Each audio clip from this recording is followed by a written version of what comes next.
Hello everyone, how are you doing? Welcome back to my channel. This is Hazel.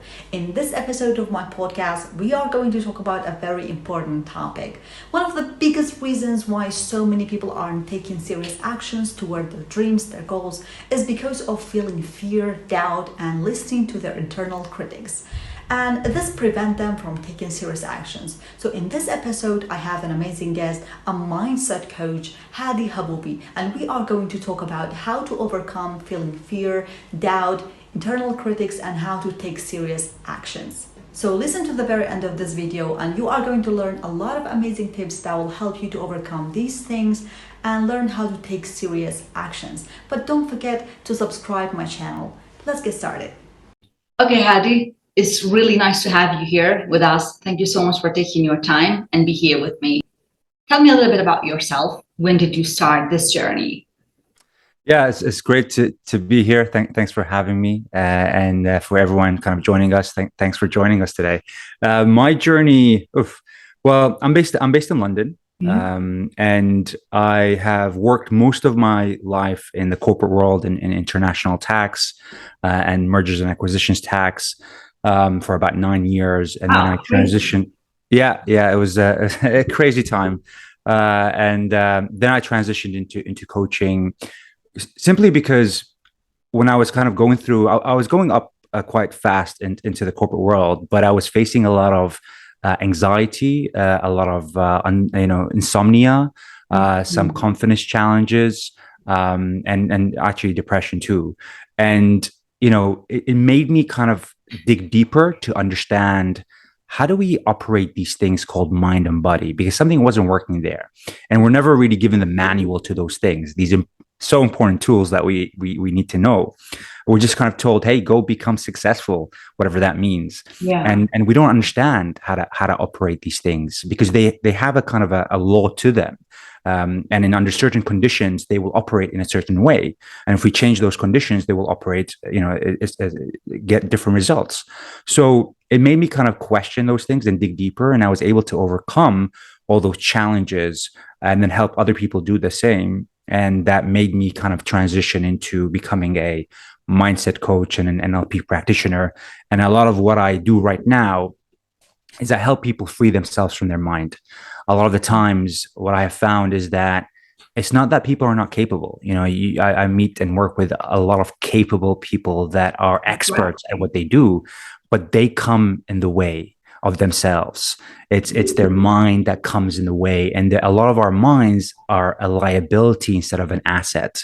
And I help people change that so they can leverage this amazing asset that we have. Mm. So you mentioned something. You said that in what you were doing, like working in this like tax thing, is crazy. Just mentioning it is crazy. So you were working in that field, and that of course caused you a lot of overthinking, maybe stress, anxiety, depression. So can you exactly tell us like what were those things in, because that was a 9 to 5 job, right? And a lot of people that It have was, a 9 to 5 job or something like this, they don't actually feel that this is because of the work. They have these feeling. They don't really actually know this. So tell me, what were those things that caused those feeling exactly? yeah, well, the job for my job was more like 7 to 10. And, it was long hours because it was in the M&A field, so we had like tight deadlines and those kind of things. There was a couple things for me specifically, Mhm. and I know some people will resonate with this. Number one, even before I worked in that job, I had those challenges, but I thought that if I just put success on top of them, they will just go away. And that's a trap that a lot of people do. They feel like, hey, that anxiety, the fear that I have, the whatever I'm facing, this internal resistance. If I just kind of become successful, these things will just go away. They don't really go away. They're still going to be there, especially if they are related to past events and traumatic events that a lot of people do have. When people think about trauma, they think like, abuse or things like that. It doesn't have to be that way. Traumatic event is any event that still holds something on you right now, that still changes you in some way. And everyone pretty much has that, traumatic events that are creating this either fear response or that internal resistance that is stopping people from reaching their potential. There's a big gap between what people are capable of doing and the actions that they end up taking. And there's three things that really kind of create that gap. Maybe we can talk about later. But one of them was, so one of the challenges that I faced was, those past events. But the other challenges were essentially doing something that is not aligned to my values that much, and kind of when you don't live in alignment to your values, you will have low self-esteem, and you will not be as motivated and disciplined. You don't get that natural motivation and discipline. When you have qualities that you understand and that you are aligned to your values, you know why you're doing what you're doing, you get more certainty in yourself, and you're able to embrace more uncertainty of the world and go after things with much more discipline and motivation. And you don't have to kind of put this fear on yourself of what if it doesn't work kind of thing, and motivating yourself in that way. You get that natural motivation to be kind of attracted to your vision. Yeah. So that's so crazy, because when you are doing something that doesn't align with your value, with the things that you want to achieve in your life, like you don't feel value, you don't feel your worth when you're doing that.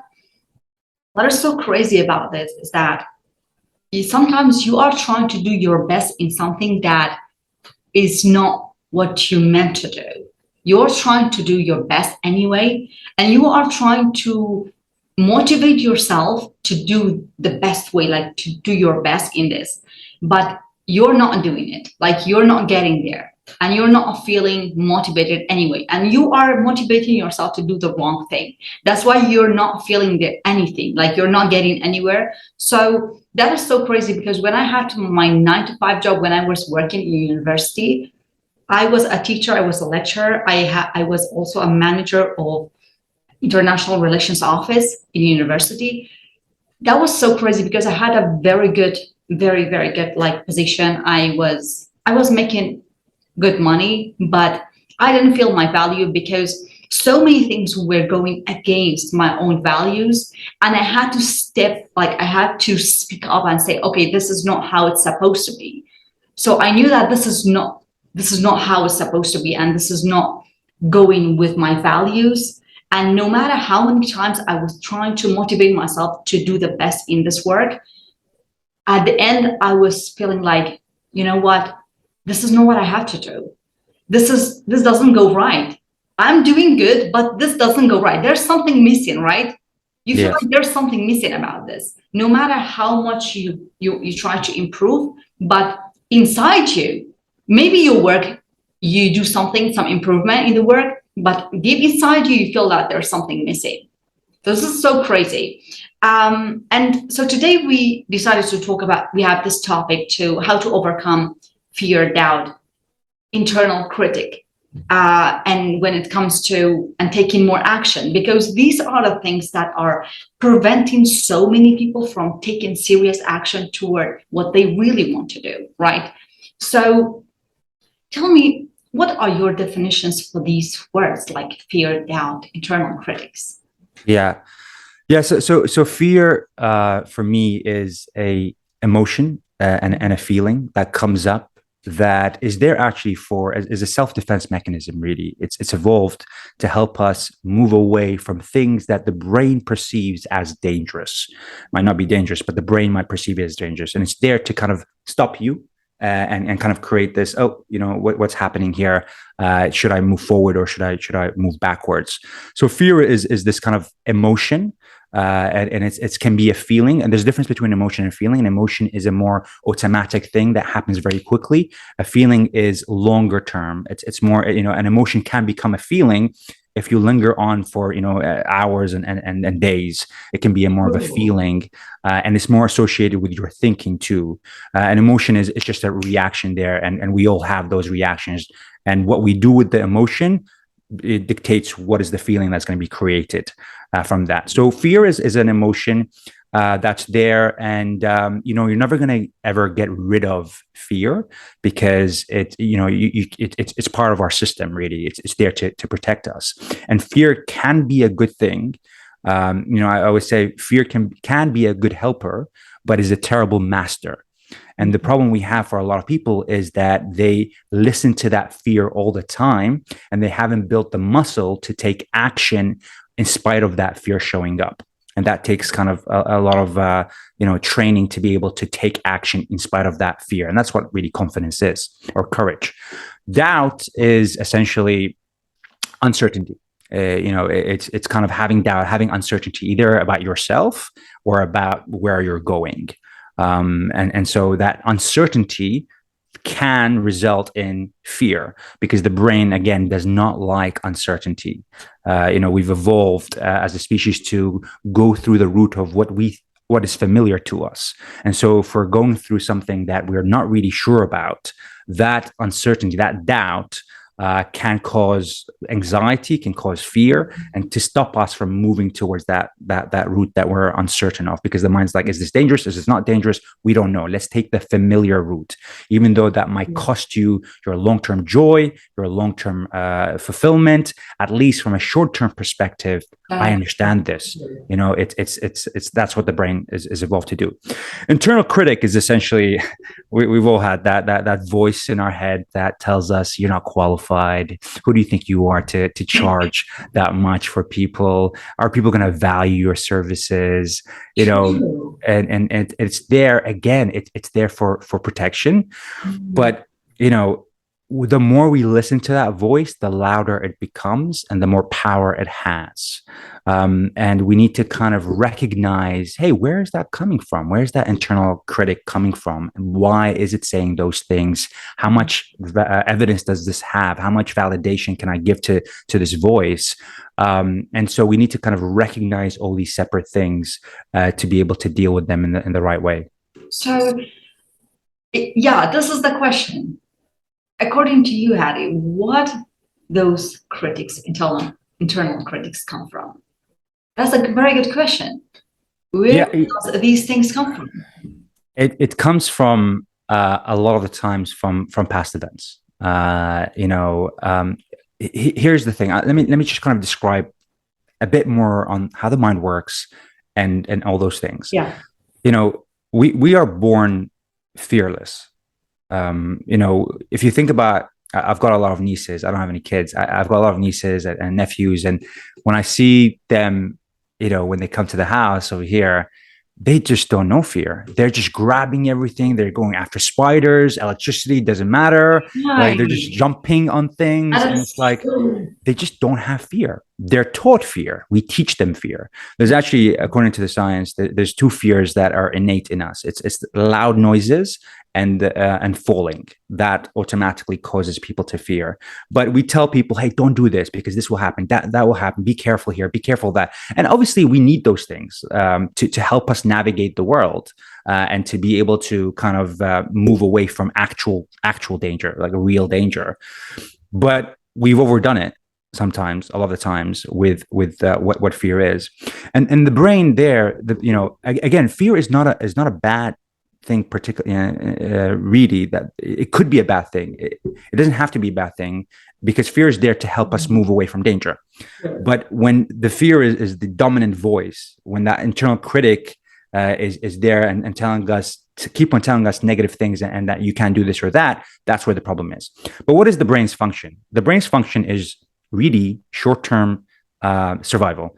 It's moving you away from short-term pain, what is it perceives as pain, and moving you towards short-term pleasure at the cost of your long-term joy, your long-term fulfillment, your long-term thriving, right?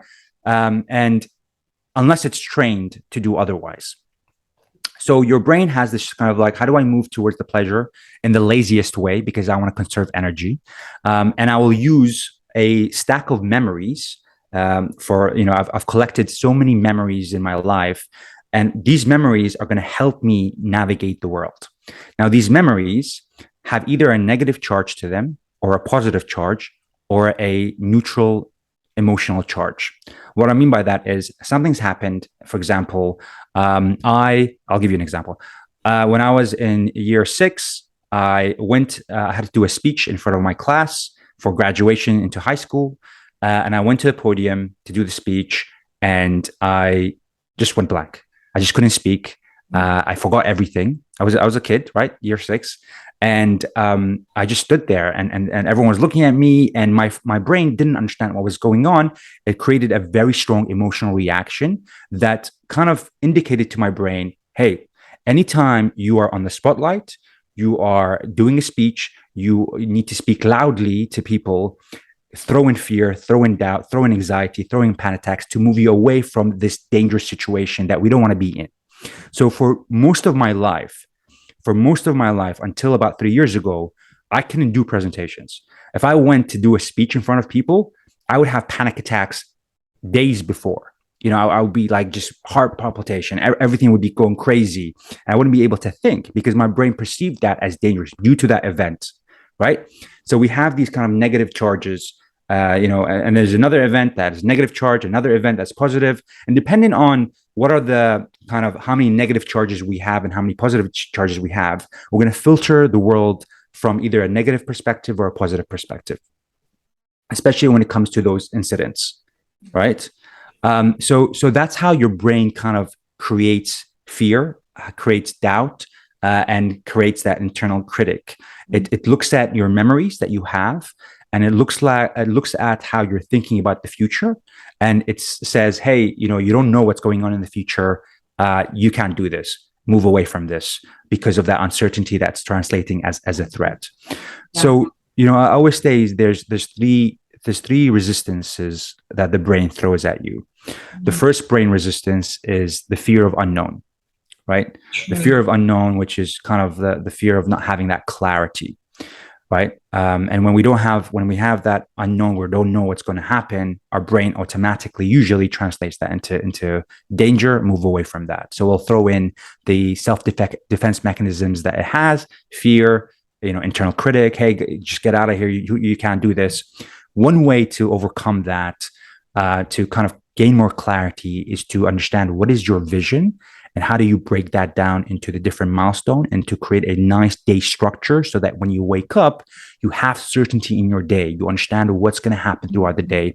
And when you have more certainty in your day, you're able to embrace the uncertainty of the world. Because if you're uncertain about the day, you're uncertain about where you're going, you're uncertain about what's happening, that's going to be very difficult for your brain to manage all those things. So at least have some certainty as much as you can towards where you're heading, what is the goal, why is that a goal, and how do you break that down into different milestones, and how do you incorporate that into your daily and weekly actions so that when you wake up, you look at your day structure, you are very clear on what you need to do. There's no uncertainty, there's no anxiety, it's clarity, right?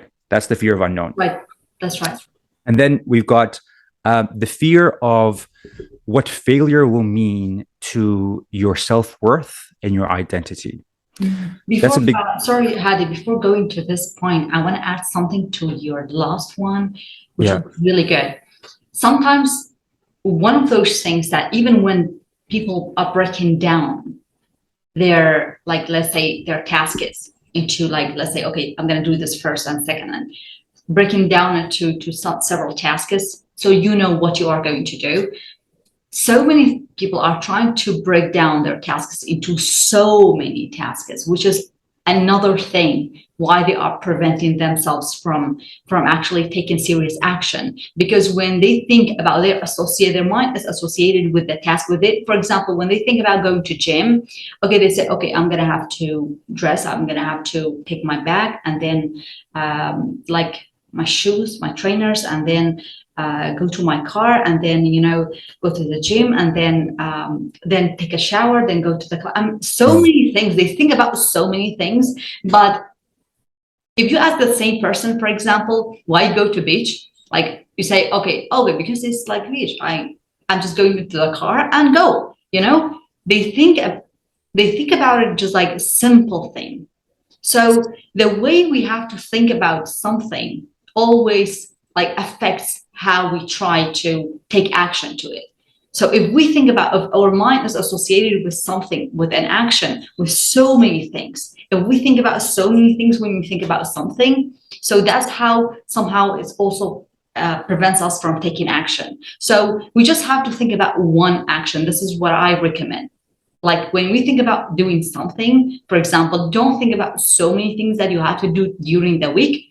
Think about one thing that you will do when you wake up in the morning. One thing you do in the morning, one thing you do after this, and then one by one, think about one thing that you do at a time. Don't think about the bigger thing, the whole tasks that you have to do during the day and during the week. So that kind of like make them to think that hey, I have a lot of things to do. So they don't take, maybe they don't take so much like action, serious action. But if they think about one thing to do, this is what I'm going to do tomorrow. This is what I'm going to do right now. So it is easier to actually take action for one thing than when you think about so many things. Yeah, I get your point. And I feel, and I think it depends on where you are yourself and where you're starting from. So if you're starting from, this is the first action that you need to take, and it's like, I'm going to start going and exercising, right? Yeah. True. You don't want to overwhelm your brain. It's kind of the simple steps. Like, hey, what's the first step you can take? It's like when we do public speaking, for example. A lot of people get overwhelmed with that. Okay, that's fine. What is the step that you can take forward? The thing is, whether you take a step forward or backwards, that's going to build two different muscles. Every time you take a step backwards, that's building a different muscle towards taking a step forward when there's that fear that's showing up, when there's that doubt that's showing up. And it's important to take that step forward, no matter how small that step forward is. The important thing is you take that step forward. If you feel like, speaking in front of 100 people is too much, that you're just going to, freak out, speak in front of 10, speak in front of 5. Sometimes people are like, I just can't even speak to in front of someone. Well, speak in front of the mirror. Just start somewhere and take action, because the more you take action, the easier it is to take action.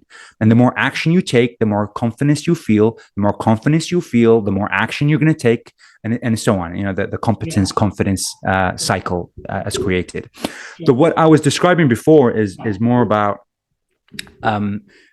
reducing the uncertainty when you're going full out towards kind of, for example, creating a plan with your business, and you have so many different pieces moving. When you have so many different pieces moving, you need a bit of certainty in terms of, okay, what's happening here, what's happening there, like how is my day going to go? Because otherwise, instead of you kind of driving the day is going to drive you, right? Especially if you have a lot of things going on in one day or in 1 week, and there's a lot of tasks to take control over. When I put my tasks in my calendar, I'm not keep on asking myself, hey, when is that going to happen? Am I going to be able to finish it this week? Because it's already in my day schedule, right? And it reduces the unknown, the uncertainty. So I'm able to embrace a lot more uncertainty with that. I feel like having a checklist is great. I think what's even better is putting that checklist into your calendar, so that for the whole week what's kind of happening. But obviously, if you feel like you're doing something new and it's something specific and you haven't done before, then taking that first step is more important than kind of creating the whole structure around what are you going to do next week or the month from now. But as important as taking the first step is knowing why. Like, why are you doing this? What's important about this? What's behind that why? Because once you know your why you're showing up, why do you want to show up and speak in front of people? Why do you want to go to the gym? To be healthy. Why? What's important about being healthy? Because I want to, spend more time with my family and my kids. Okay, why is that important? You're going to the deep root seed of the why. Then you have that natural motivation. Then you kind of embody your identity with what you're doing, and it becomes much easier to execute on that. The problem is we want to a lot of times go after things without really knowing the real why behind the why. And once we get clear on that, it's easier. I'm not saying it's easy. That's it, done job. It's going to be easier to be able to execute on that, right? So that's kind of how to deal with the fear of unknown, right? So you were going to talk about something else. Sorry, I interrupted. Yeah, no. And by the way, for everyone listening, I do have like a PDF that kind of goes over these resistances. If people want to find that PDF, you can just go to mindremastered.com/confidence. Mindremastered.com/confidence. We'll provide the link anyways in the comments in the information for the video.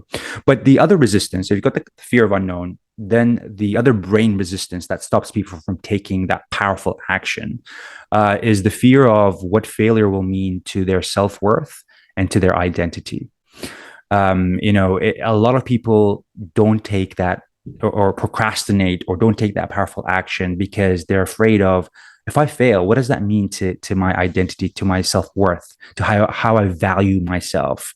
And that happens when people are not sure about what their values are and what's important for them, and are not sure about what are the qualities that they possess that they're certain about. So they define their whole identity and their value by what's happening immediately in their environment.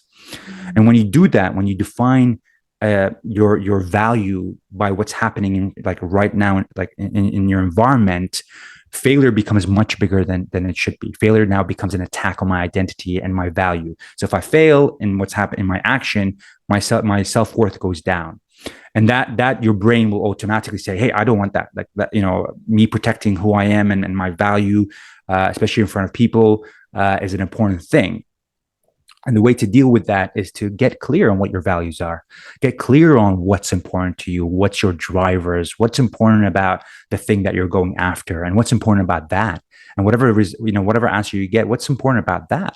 Ask until you get to the seed root of why you're doing the things that you're doing.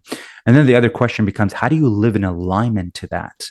Like my values of love, of growth, and of service.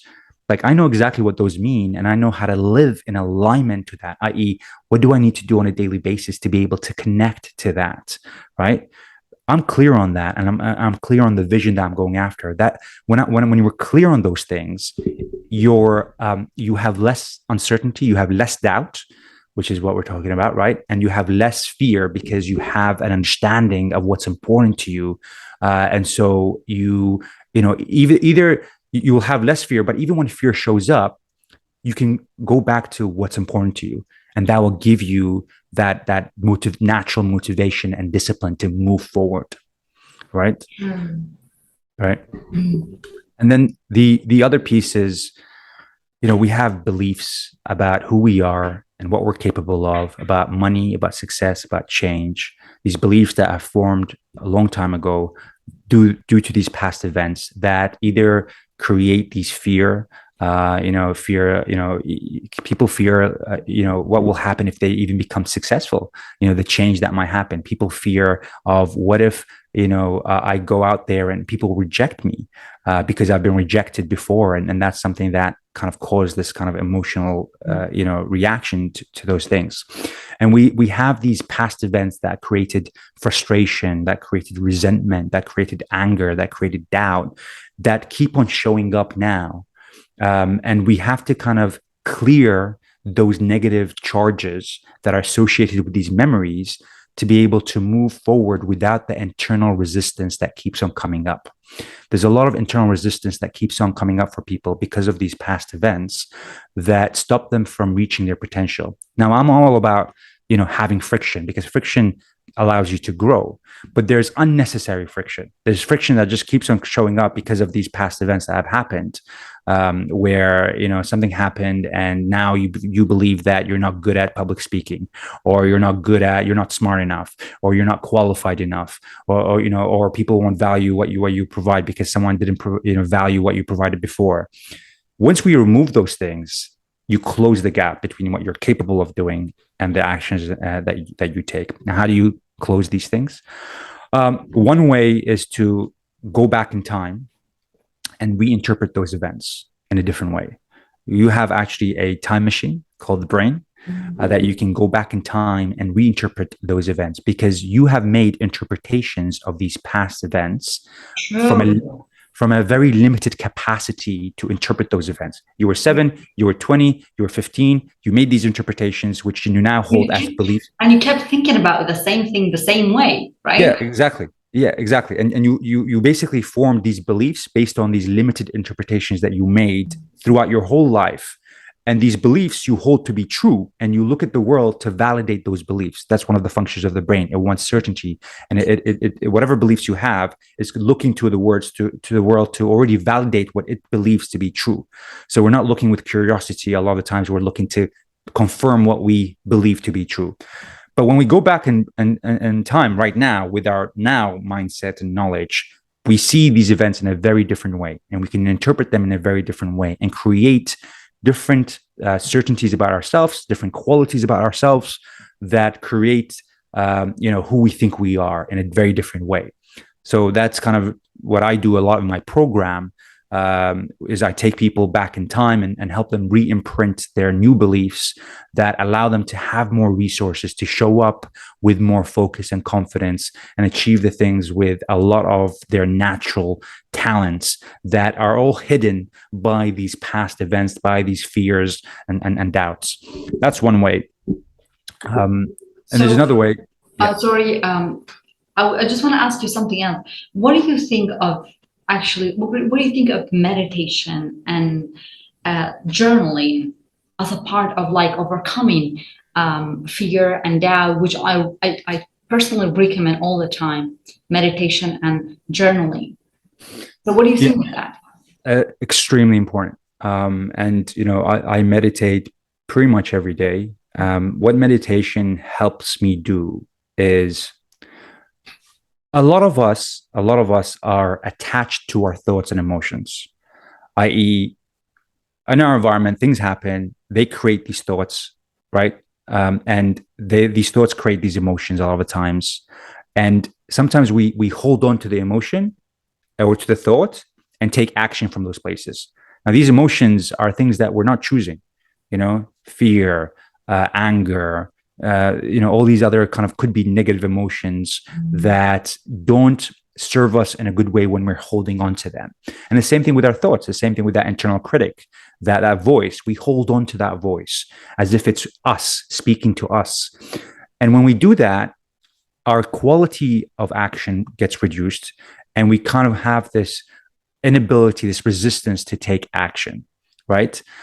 What meditation does is allows us to let go of those emotions, let go of those thoughts. We don't have to attach ourselves to them, right? A lot of people, they go through these roller coasters of emotions simply because of the roller coaster of life that happens. And when life is up, everyone's happy. When life gets challenging, these negative emotions come up and we hold on to them. So we feel down and anxious and depressed all the times.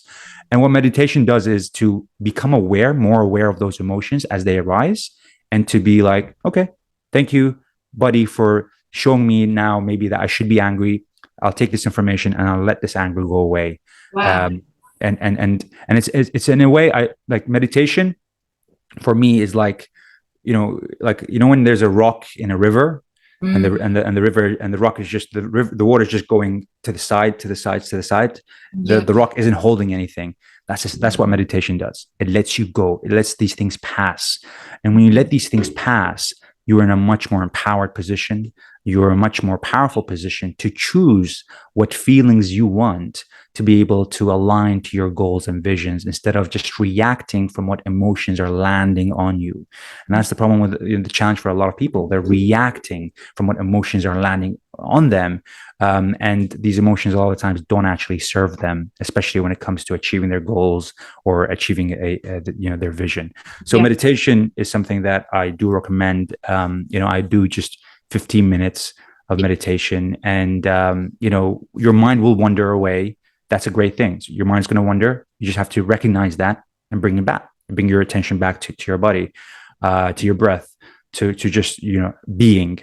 So meditation is great. Journaling is extremely powerful, and journaling are powerful for two reasons. One, to set your intention for the day. The day's gonna happen and things are gonna go, crazy sometimes, and you gotta set the intention of what's gonna make today great. Like, how are you gonna make today great? What needs to happen for you to say today was a success and fulfilling day? These are things that you choose, and if you don't define them, it will be defined by you, and you won't know what these are. So you're never going to feel that success and fulfillment on a daily basis. So you got to define those things on a daily basis and remind yourself, condition yourself to align to those things. Then at the end of the day, when you know that, yeah, you have done this, you have done what made your day great, what you thought it will make your day great, then yeah, you feel it. And then that will help you to actually take more action toward those things. Yeah. Yeah, 100%. And at the end of the day, you got to ask, okay, like, what went well today? What did I learn today? Something that I learned today that I can maybe think about later on, and what can I do differently to have even a better day tomorrow? Right? If you just do this, that compounds over time. You're going to be learning a lot about who you are and how to make your day even better and stronger and more focused. And just that self-reflection, that creating that space to self-reflect. Because a lot of times, a lot of us, we're just on that hamster wheel of doing. If I just do more, everything's going to be fine. But maybe there's a lot of errors and mistakes that are happening. And if you're not able to reflect on those things, you're going to be working yourself to burn out instead of finding out how to be more effective with what you're doing. One thing that the mind does is it magnifies problems a lot more than it should. So, what a problem is, the mind will magnify that. So it makes you move away from this. And a lot of the times, in fact, it will do the same to your desires. We start to have this kind of infatuation with your desire. It magnifies, if I just achieve this, everything is going to be amazing. It never really meets the expectation that we have in our head. And usually the problem that we have is whenever we go through kind of the fear, or if the fear materializes, it's never as big as what we expect in our mind. So we need to kind of neutralize the charge a lot of times when you're facing fear, to neutralize the charge on that event that you have in your mind, to be able to be more creative, to find solutions to overcome that or kind of move forward, instead of just taking action with that fear showing up, right? Taking action with that fear is still great, but let's change also how you perceive the fear in order to take better action, better quality action, and be more consistent in your action. Because it's not just about taking action. Your results are actually going to depend on the quality of those actions, the quality of your decision making, and how consistent you are with that quality that you have. So one thing we do a lot in my program is we clear charges. We clear charges with respect to resentment, with respect to frustration, respect to fear. And when we clear those charges, we kind of remove the weight that these things hold onto, that we hold onto. So we are able to feel less resistance and take better actions that's more aligned to actually what we're capable of doing, and instead of with the fear. So one way to kind of, for example, remove the fear is this kind of tool or exercise that I want to share with people that it might help them. It's the number one. We want to neutralize the charge and then think of what we can do to overcome that fear or take action. And a lot of times we have these ideas of what will happen in our head if this happened and that happened, and it stops us from taking that action. So the first step that I'll tell people to do is to define what the fear is that you have. What is the definition? So, for example, a lot of people have this fear of, their business failing, right? But what does it mean? Define it first. The first step is to define what that means, that if your business failed. As an example, you can say, earning less than $500 for 2 years straight. That's a definition maybe of, for some people, that their business is failing. Whatever definition is for you, define it so you can get clear in your mind what your fear is all about. Number two, what is the extreme opposite of that happening? What is the extreme opposite of your fear happening? So, for example, earning 20K per month, for a whole year. That's the opposite of your business failing. Whatever it means to you, everyone has different definitions. And then you want to rate the charge the charge from 1 to 10, of 1 being, oh my God, this is the worst thing that can ever happen, to 10 being, I'm going to be fine if this fear happens because I can do whatever I'm able to, what I conceive to do. Once you get that clarity, now I want you to ask yourself, what are 10 benefits of the fear occurring? Because here's the truth. We've all been through situations where we didn't want something to happen and it did happen, but it taught us so much and we actually benefited from it. Yeah. Every situation that's happened to me that I didn't want happen, I'm like, I'm glad it happened. Yeah. Because I learned so much from it. So write down, what are the 10 benefits of the fear occurring? Business failing, for example. Well, you'll learn how to deal with failure and move forward. You'll learn what skills maybe you need to develop further. It's going to push you to learn more business skills to move forward. Life is filled with failure, and to be able to learn how to deal with failure is such a powerful skill that now with your business failing, you're going to be able to leverage. It makes you realize you need better support. And what are the benefits of those benefits, right? You can make a whole list of those benefits happening. That's so interesting, actually. Yeah. Yeah. And then now the next step is, okay, what are the 10 drawbacks of the opposite happening? If you're making 20K per month, earning 20K per month, what are the drawbacks of that? Well, I can get, I start to think that I'm too smart and gifted, which impacts the relationship I have right now with people. I can get complacent and lose it all. I've seen it happen time and time again. People become successful really quickly, but they don't have the skills necessary to maintain that. So they lose it all, right? Cool. So there's drawbacks also of the opposite happening. And what I'm trying to do over here is to be like, actually, we have in our mind this, I'm really afraid of this happening. And I need this to happen, when in fact, these things can lead to worse things or even to better things, and we don't know that. We're just guessing at all the times. So we neutralize that charge, because when you kind of make this list, you're like, okay, yeah, actually, if this happens, that's fine. I'm still going to be fine. And that's in that way you've neutralized that charge. Now, after you've neutralized the charge, you ask yourself, okay, what are 10 actions you can take now to lower the probability of that fear happening? Right? The reason why we kind of create a plan afterwards is because we're able to think more creatively, be more confident, and create the right chemicals in our mind and brain to be able to take better action. So we want to neutralize the fear and then think about planning and how to move forward. Yeah. And those actions that you put, what are the 10 actions you can take to now lower the probability of that fear happening? They need to be actions that if you gave it to someone else, they would be able to execute on it. It's clear. It's not like go get clients. No, how? Like spend between 10 a.m. to 12 p.m. tomorrow, creating the plan on how many people I need to reach out weekly to achieve my target of 10K a month. Spend 30 minutes a day reaching out to these prospects on Facebook to give them maybe a lead magnet. Be very specific with those actions, because otherwise you're just, how are you going to be able to get clients? That's a very vague thing to say, right? And then you're going to ask yourself, what are 2 reasons you're grateful for that fear showing up? That fear showed up and it made you now think about a good plan, how to move forward. And it made you realize, hey, I'm making things bigger than they should be. That's a powerful thing, to be able to be in the middle and not be, magnifying the problem, magnifying the desire that much, and to be like, hey, whatever happens, I'm going to be fine, because there's going to be benefits from that and there's going to be drawbacks from that. Right? Yeah, that's so true, because I always say, okay, write down let's say 5 things that's why I always say facing the fear actually is one of the ways to actually move forward and take the action.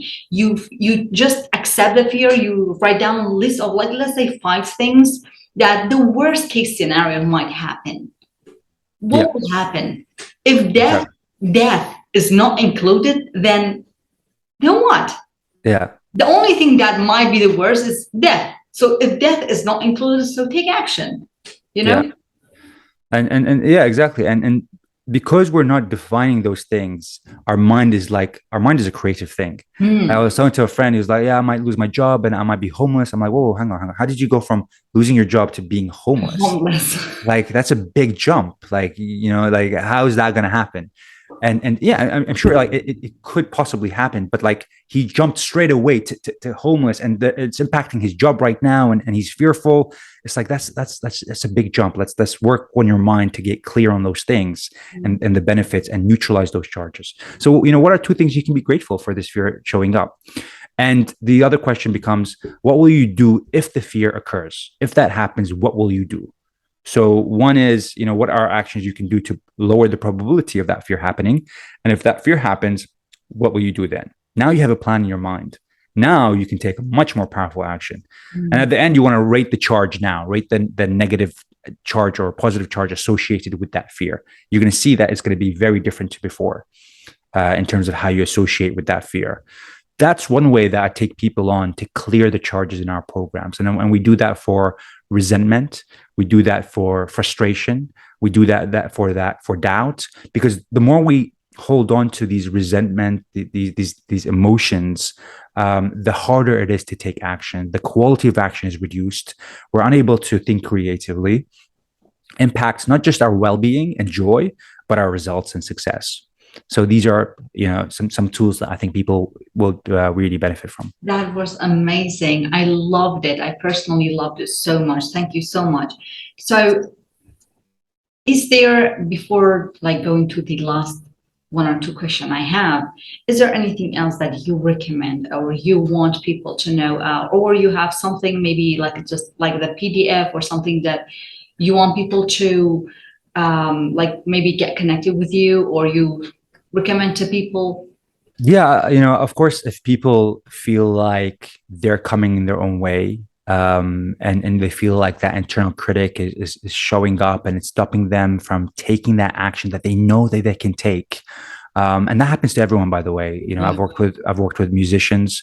They're so capable, but their mind comes in their own way of what they think they're capable of doing, and it impacts their ability to perform at the level that they can. So if you feel like that is something that you want to work on and that you have, obviously please reach out. I'm available a lot on Facebook at hadi.h.haboobi.